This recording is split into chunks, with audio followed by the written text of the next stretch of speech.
Hello everyone, welcome back to my channel. आज हम पढ़ेंगे होम टैब के बारे में। पिछली वीडियो में हम होम टैब के यहाँ तक के सेक्शन को कवर कर चुके थे। यदि आपको इस वीडियो को देना है तो डिस्क्रिप्शन में इसका लिंक दिया है, आप जाकर वहाँ से देख सकते हो। तो हम यहाँ से स्टार्ट करेंगे। सबसे पहले ऑप्शन दिया है बुलेट।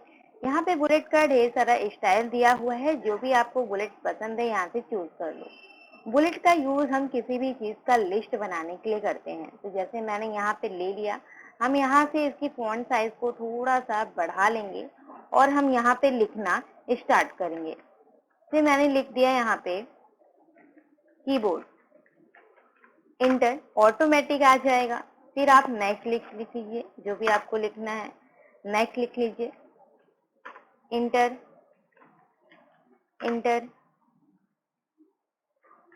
इंटर। तो जैसे जैसे आप इंटर प्रेस करते जाएंगे यहाँ पे आपका लिस्ट ऑटोमेटिक बनता जाता है। यहाँ पे स्टाइल आपको यदि कोई पसंद नहीं है और आप खुद से स्टाइल को यहाँ बनाना चाहते हैं तो यहाँ पे डिफाइन न्यू बुलेट का ऑप्शन दिया है, इस पे आपको क्लिक करना है और आपको जाना है सिंबल ऑप्शन पे। यहाँ पे ढेर सारे सिंबल दिए रखे हैं, इसमें से आपको जो भी सिंबल पसंद है यहाँ से आप चूज कर सकते हो। जैसे मैंने ये फ्लावर वाला सिंबल ले लिया और ओके कर दिया। ओके, तो देखिए ज्यादा चेंजेस नहीं लग रहा है क्योंकि पिछले वाला जो सिंबल था कुछ ऐसा ही था। तो हम दोबारा से किसी और सिंबल को यहाँ से डिफाइन कर लेते हैं।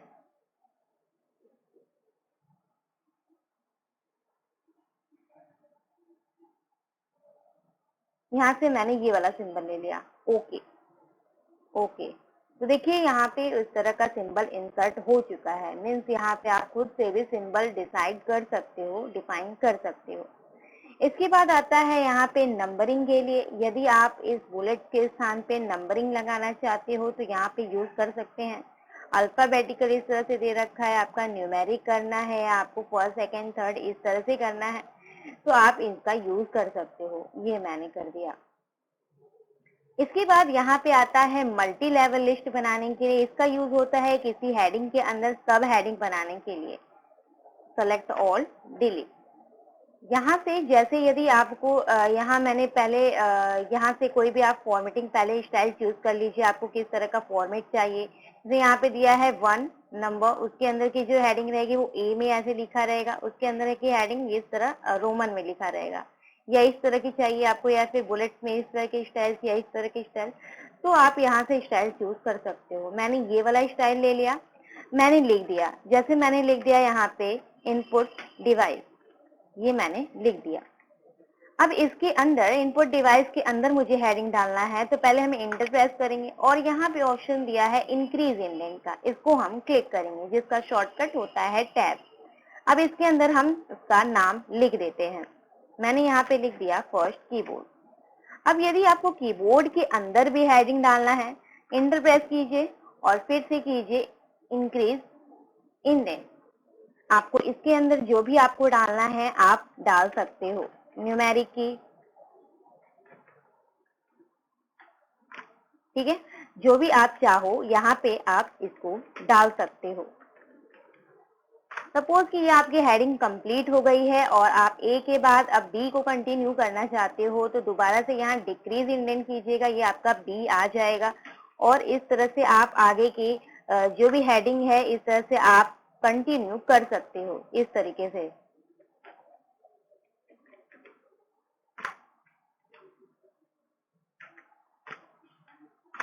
ठीक है, अगर आपको स्टेप बाय स्टेप पीछे जाना है तो इसके लिए क्या करना पड़ेगा, आपको डिक्रीज इंडेंट करना पड़ेगा, और स्टेप बाय स्टेप आगे जाना है तो इसके लिए आपको इंक्रीज इंडेंट करना पड़ेगा। तो आपको 2 को कंटिन्यू करना है तो यहाँ पे आप डिक्रीज इंडेंट कीजिए और आप जो भी आपको लिखना है यहाँ पे आप लिख सकते हो इस तरीके से। ठीक है, अब इसके अंदर आपको लिखना है तो यहाँ पे इंक्रीज इंडेंट, जिसका मैंने शॉर्टकट बताया है टैब, और डिक्रीज इंडेंट का होता है शिफ्ट प्लस टैब। तो आप शॉर्टकट से भी इसका यूज कर सकते हो इस तरीके से।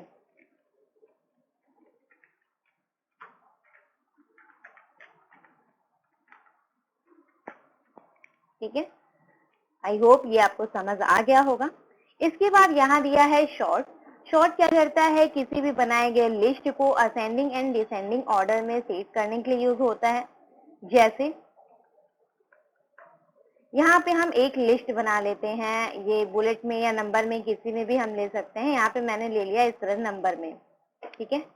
हम जैसे यहाँ पे डी से कोई भी कुछ भी लिख लेते हैं, फिर यहाँ पे हम बी से कुछ लिख लेते हैं, फिर हम यहाँ पे जेड से कुछ लिख लेते हैं, इसके बाद हम ए से कुछ लिख लेते हैं, इसके बाद हम ई से कुछ लिख लेते हैं।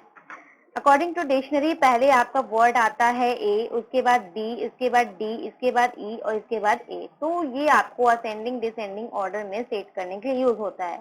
आपको वर्ड को सेलेक्ट करना है और क्लिक करना है शॉर्ट पे। यहाँ पे आपको चूज करना है फील्ड 1 का। यहाँ ascending means A to Z जाएगा और descending means Z to A जाएगा। तो पहले हम असेंडिंग कर लेंगे, ओके कर देते हैं। तो देखिए पहले ए आया है, ए वाला वर्ड, फिर बी वाला वर्ड, फिर डी है, फिर ई एंड फिर जेड। यदि आपको डिसेंडिंग करना है दोबारा से यहाँ जाइए और फील्ड 1 एंड डिसेंडिंग पे क्लिक करके ओके कर देना है। तो ये आपका ऑर्डर सेट हो गया डिसेंडिंग ऑर्डर में, मीन्स जेड टू ए से। इसके बाद हम बात करते हैं अलाइनमेंट का। Select all, delete button press. यहाँ पे बाय डिफॉल्ट मैंने बताया था यदि आपको प्रैक्टिस के लिए कुछ पैराग्राफ इंसर्ट कराना है तो इसके लिए हम यूज करते हैं रैंड का। ये आपका पैराग्राफ आ चुका है। यहाँ पे 4 अलाइनमेंट दिया हुआ है। ये है आपका लेफ्ट अलाइन, ये है आपका सेंटर अलाइन, ये है आपका राइट अलाइन और ये है आपका जस्टिफाई अलाइन। तो बाय डिफॉल्ट मतलब पहले से हमारा सेट रहता है जो अलाइनमेंट, वो होता है हमारा लेफ्ट अलाइन। अलाइनमेंट क्या होता है, किसी भी वर्ड को एक साइड से मीन सीधा रखने के लिए यूज होता है। जैसे यहाँ पे लगा हुआ है लेफ्ट अलाइन, तो ये वर्ड ये जो हमारी लाइनिंग है वो हमारी लेफ्ट साइड से सीधी है, इसलिए इस पे क्लिक है। यदि आप करना चाहते हो राइट साइड से सीधा तो यहाँ पे आप राइट अलाइन को चूज कर लीजिएगा। यदि आप सेंटर से सीधा करना चाहते हो तो ये आप यूज कर सकते हो सेंटर अलाइन। यदि आप करना चाहते हो जस्टिफाई का यूज, जस्टिफाई मीन्स आपका लेफ्ट एंड राइट दोनों साइड से लाइन सीधी रहेगी। यहाँ पे हम क्लिक कर लेते हैं तो इस तरह से आपकी लाइनिंग सीधी हो गई। लेफ्ट अलाइन का शॉर्टकट होता है कंट्रोल एल, सेंटर का होता है कंट्रोल ई, राइट का होता है कंट्रोल आर एंड जस्टिफाई का होता है कंट्रोल जेड। तो आप इसका शॉर्टकट भी ध्यान रखिएगा। इसके बाद यहाँ पे आता है ऑप्शन पैराग्राफ स्पेसिंग का या लाइन स्पेसिंग का। ये किसी दो लाइन या पैराग्राफ के बीच की स्पेस को बढ़ाने या घटाने के लिए यूज होता है। यहाँ पे देखिएगा हमने यहाँ पे स्पेस रखा तो इस तरह से बढ़ गया। यदि आपको माइनस करना है तो यहाँ से आप कर सकते हो। तो दो लाइन या पैराग्राफ के बीच के स्पेस को ये इंक्रीज या डिक्रीज करता है। यहाँ पे आता है ये है आपका शेडिंग कलर, पीछे का बैकग्राउंड कलर एक तरह से इसे बोल सकते हैं। इस तरह से यहाँ से आप कलर चूज कर सकते हो। यहाँ पे जैसे मैंने यहाँ पे लिखा, इंटर प्रेस किया तो ऑटोमेटिक ये बैकग्राउंड कलर या शेडिंग ये बढ़ता जाता है। इसके बाद यहाँ पे आता है ऑप्शन बॉर्डर का। यहाँ ढेर सारे बॉर्डर देखे हैं। बॉटम में आपको बॉर्डर लगाना है तो इस तरह से देखिए यहाँ पे लाइनिंग आ गई बॉटम में। यदि आपको टॉप में बॉर्डर लगाना है तो देखिए यहाँ पे ऊपर आपके टॉप में आ गई। आपको लेफ्ट राइट लगाना है, यहाँ लेफ्ट हो गया और इधर राइट लगाना है तो इस तरह से राइट हो गया। तो इस तरह से आप बॉर्डर लगा सकते हो। यहाँ पे नो बॉर्डर, जो भी बॉर्डर लगा हुआ है ये आपका हटा देगा। यहाँ लगाना है आपको ऑल बॉर्डर, तो इस तरह से आपका पैराग्राफ है, ये पैराग्राफ इस तरह से बॉर्डर लगा देगा। यहाँ पे आपको आउटसाइड बॉर्डर लगाना है तो सिर्फ आपका आउटसाइड बॉर्डर आ जाएगा, मीन्स पैराग्राफ के आउटसाइड। तो इस तरह से ढेर सारा बॉर्डर का स्टाइल दे रखा है। यदि आप बॉर्डर के स्टाइल का जो भी लाइनिंग है कलर सेटिंग करना चाहते हैं इसका, तो बॉर्डर एंड सेटिंग में जाना है और यहाँ से जो भी आपको स्टाइल पसंद है यहाँ से आप चूज कर सकते हैं। मैंने यहाँ पे कर लिया 3D। यहाँ पे मैंने चूज कर लिया ये डॉट डॉट वाली लाइन, इसका हमने कलर चूज कर लिया यहाँ पे कोई, और इसकी जो विड्थ है यानी चौड़ाई है यहाँ से मैंने इसको चूज कर लिया। ओके कर देते हैं। देखिए इस तरह की लाइनिंग आपकी आ चुकी है। तो इसके स्टाइल्स को भी आप यहाँ से सेट कर सकते हो बॉर्डर एंड शेडिंग के ऑप्शन द्वारा। इसके बाद यहाँ पे ऑप्शन आता है स्टाइल का। ये किसी भी पैराग्राफ के हेडिंग या चैप्टर वगैरह का स्टाइल चेंज करने के लिए यूज होता है। प्लस यहाँ पे हेडिंग का फॉर्मेट भी दिया रखा है। अब आते हैं हम नेक्स्ट ऑप्शन पे। यहाँ दे रखा है स्टाइल का ऑप्शन। ये किसी हेडिंग, सब हेडिंग की स्टाइल को चेंज करने के लिए यूज होता है। तो यहाँ पे हम चले जाते हैं नेक्स्ट पेज पर और यहाँ पे हम एक न्यू चैप्टर या पेज पहले न्यू इंसर्ट कर लेते हैं कंट्रोल इंटर से। यहाँ पे हमारा न्यू पेज इंसर्ट हो गया। यहाँ हम कुछ मैटर टाइप कर लेंगे या हम रेंज से ले लेते हैं यहाँ पे मैटर। यहाँ इस मैटर के ऊपर आपको हेडिंग डालना है या हेडिंग का स्टाइल डालना है या वर्ड स्टाइल डालना है तो क्या कीजिएगा, पहले आपको यहाँ पे स्पेस चाहिए तो एंटर प्रेस कीजिएगा। इस तरह से आपको स्पेस मिल जाएगा। जो भी आपको हेडिंग डालना है उसका हेडिंग का आपको नाम लिख लेना है और इसकी साइज को आप थोड़ा सा बड़ा कर लीजिएगा।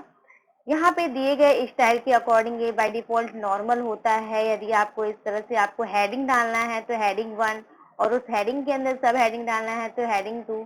तो यहाँ पे ढेर सारा, यहाँ पे क्लिक कीजिएगा तो यहाँ ढेर सारा ऑप्शन दे रखा है हेडिंग का। तो स्टाइल और हेडिंग दोनों अप्लाई यहाँ से आप कर सकते हो इस तरीके से।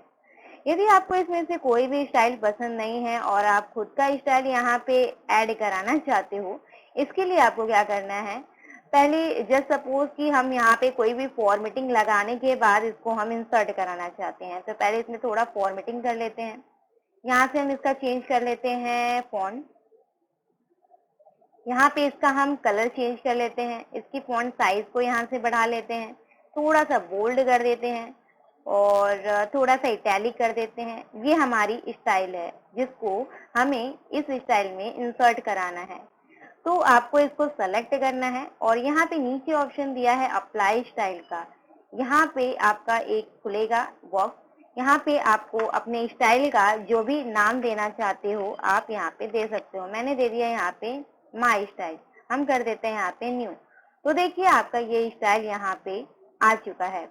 अब इस हेडिंग को आपको अपने स्टाइल में कन्वर्ट कराना है, बस आपने सेलेक्ट करना है और इस पे क्लिक कर देना है। तो इस तरह से आप खुद का भी स्टाइल यहाँ इंसर्ट करवा सकते हो। इसके बाद यहाँ नेक्स्ट ऑप्शन आता है फाइंड का। ये आपके मेन डॉक्यूमेंट में किसी भी वर्ड को खोजने के लिए या फाइंड करने के लिए यूज होता है।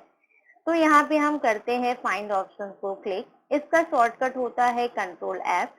आपको जो भी फाइंड करना है यहाँ पे लिख देना है। जैसे हम फाइंड करना चाहते हैं डॉक्यूमेंट को तो यहाँ मैंने यहाँ पे डॉक्यूमेंट लिख दिया। ठीक है, तो देखिए जहां जहां डॉक्यूमेंट लिखा हुआ था ये वर्ड हमारा हाईलाइट हो चुका है। तो किसी भी वर्ड को फाइंड करने के लिए हम इस ऑप्शन का यूज करते हैं। अब यदि यहाँ फाइंड किए गए वर्ड के स्थान पर कोई आप और वर्ड लिखना चाहते हो तो रिप्लेस ऑप्शन का यूज कर सकते हो। यहाँ पे हमें इस ऑप्शन पे क्लिक करना है और जो भी आपको लिखना है यहाँ पे वर्ड यहाँ पे आप लिख सकते हो। जैसे हम यहाँ पे डाल देते हैं 5, यहाँ रिप्लेस ऑल कर देते हैं। यहाँ 5 हमारा डॉक्यूमेंट लिखा हुआ है, रिप्लेस ऑल कर दीजिएगा। देखिए यहाँ पे लिखा है 5 रिप्लेसमेंट पेयर मैच। यस कर दीजिएगा, ओके कर दीजिएगा। तो देखिए आपके जितने भी जहाँ पे भी फाइल डॉक्यूमेंट वर्ड था वहां पे फाइल आ चुका है, ये देखिएगा। तो इस तरह से हम रिप्लेसमेंट का यूज कर सकते हैं। इसका शॉर्टकट होता है कंट्रोल H। अब आते हैं यहाँ सेलेक्ट के लिए। अगर आपको पेज पे लिखे गए सारी चीजों को या वर्ड को, पैराग्राफ को सेलेक्ट करना है तो यहाँ पे क्लिक कीजिएगा सेलेक्ट ऑल। तो यहाँ जितना भी आपका मैटर रहेगा या ऑब्जेक्ट रहेगा ये आपका एक साथ सेलेक्ट हो जाएगा। इसका शॉर्टकट होता है कंट्रोल A। तो यहाँ हमने इस प्रैक्टिकल के साथ साथ कुछ शॉर्टकट भी सीखे हैं। कौन कौन से हम फटाफट यहाँ पे टाइप कर लेंगे।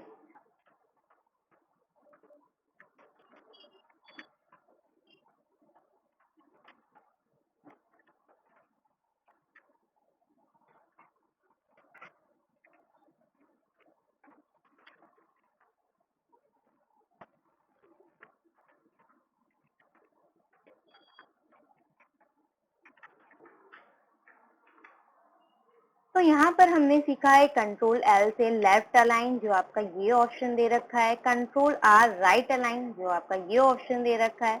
जस्टिफाई मीन्स होता है आपके लेफ्ट एंड राइट दोनों साइड से वर्ड को सीधा रखता है, लाइन को सीधा रखता है, जस्टिफाई हो गया।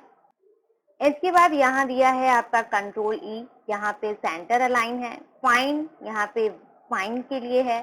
रिप्लेस यहाँ पे control H। And select all, सारे वर्ड या पैराग्राफ को सेलेक्ट करने के लिए। तो इस तरह से आज आपका होम टैब पूरा कंप्लीट हुआ। वीडियो कैसा लगा हमें कमेंट करके जरूर बताइएगा। अच्छा लगा तो लाइक कीजिएगा और अपने फ्रेंड के साथ शेयर कीजिएगा। मिलते हैं नेक्स्ट वीडियो में, तब तक के लिए tata bye bye, thank you for watching.